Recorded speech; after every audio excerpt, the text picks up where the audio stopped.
ଗୋପଦାଣ୍ଡେ ଧୂଳି ଉଡ଼ିଲା ଧୂଳି ଉଡ଼ିଲା ରାଧା ଦେଖ ସଜେଇ ହେଲା लो ବାଦଲ ଦାଦା କହିଦେଲୁ କହିଲୁ ବିନା ପିଆଜ ରସୁଣ ଗୁରୁବାର ସ୍ପେଶାଲ ଆସିଗଲା ପୋଟଳ ପରଟା ଆଉ କ'ଣ ମିଠା ଗୋପଦାଣ୍ଡେ ଧୂଳି ଉଡ଼ିଲା ରାଧା ଦେଖ ସଜେଇ ହେଲା लो ରାଧା ଦେଖ ସଜେଇ ହେଲା। ବର୍ତ୍ତମାନ ଫିଲ୍ଡରେ ଗାଈମାନେ ଚାଲିଲେ ଚରି ସବୁ ନିଜ ବାସଭବନକୁ ଚାଲିଲେ ବସାକୁ ଗାଈ ପୁରା ଫୁଲ୍ ଫିଲ୍ଡରେ ସେପଟେ ଆମର ଭଲି ଖେଳ ଚାଲିଛି ସବୁବେଳେ ଚାଲିଲା ଭଳିଆ। ହ୍ୟାଲୋ ହାଇ ନମସ୍କାର ଜୟ ଜଗନ୍ନାଥ ସାଙ୍ଗମାନେ ଆଜିର ଆଉ ଗୋଟେ ନୂଆ ଭିଡ଼ିଓ ଆପଣମାନଙ୍କୁ ସ୍ୱାଗତ। ତ ବର୍ତ୍ତମାନ ଏବେ ଅଛି ଗାଁରେ ପାଖାପାଖି 4 ମାସ ପରେ ତ ବର୍ତ୍ତମାନ ଦେଖିପାରୁଥିବେ ପିଲାମାନେ ସବୁ ଖେଳୁଛନ୍ତି। ତ ଏବେ ଯିବା ଘରକୁ ଟିକେ ଯିବା କ'ଣ କେମିତି ଚାଲିଛି ଘରେ ଟିକେ କଥାବାର୍ତ୍ତା ହେବା ଖାଇବା ପିଇବା ଟିକେ ହେବ।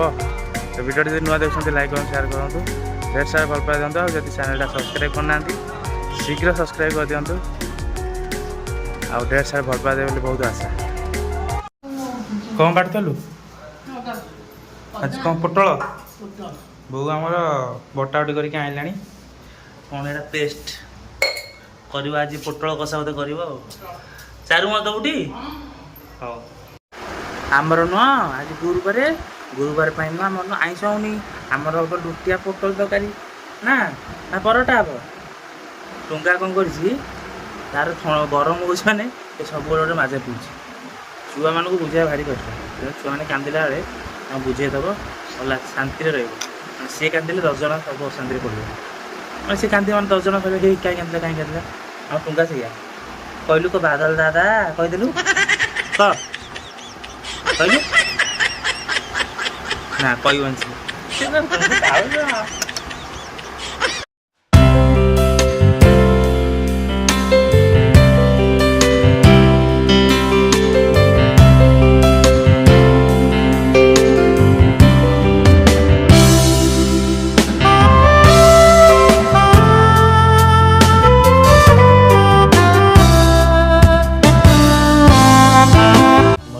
ତରକାରୀ ଏ ପୋଟଳ ଏବେ କଷା ଚାଲିଛି ବିନା ପିଆଜ ରସୁଣ ଗୁରୁବାର ସ୍ପେଶାଲ। ଏବେ ସମୟ ହେଇଗଲା ପାଖାପାଖି 9ଟା ହେଇଗଲାଣି ରୋଷେଇ ବି ସରିଲାଣି ଚାଲନ୍ତୁ ସବୁ ଖାଇଦେବା। ପରଟାକୁ ପୋଟଳ ଆଣେ ଆସିଗଲା ପୋଟଳ ପରଟା ଆଉ କ'ଣ ମିଠା ଆଣ ଆସ ଆସିଗଲା ମିଠା ପୋଟଳ ତରକାରୀ ରୁଟି ସରି ପରଟା ଆଉ ଖଟା ଦରକାର ନାହିଁ ପରଟାକୁ ହେଇଗଲା ପୋଟଳ ତରକାରୀ ଆଉ କ'ଣ ଖାଇବା। ବଡ଼ ମାମା ଚାଲିଲା କ'ଣ କିଛି ପାଣି ହଉ ତୁ ପାଣି କର ଆମେ ଖାଇବା। हाँ हाँ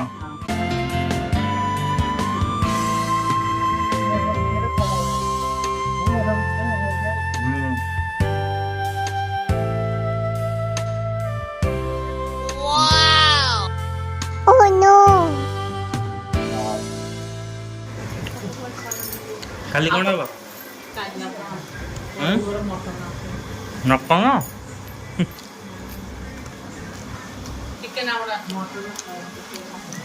बड़ा बापा खाई लेनी हाँ बोल बापा ତମର ଧଇଲା ଆକାଶ ଖାଉଛି ତମ ବାସନ ଗୋଟେଇ ଆଣିବି ପଟେ ପରଟା ତମର ତୁ କ'ଣ ଖାଇବୁ ହଁ ଭାତ ତୋର ଭାତ ନହେଲେ ହବନି ନା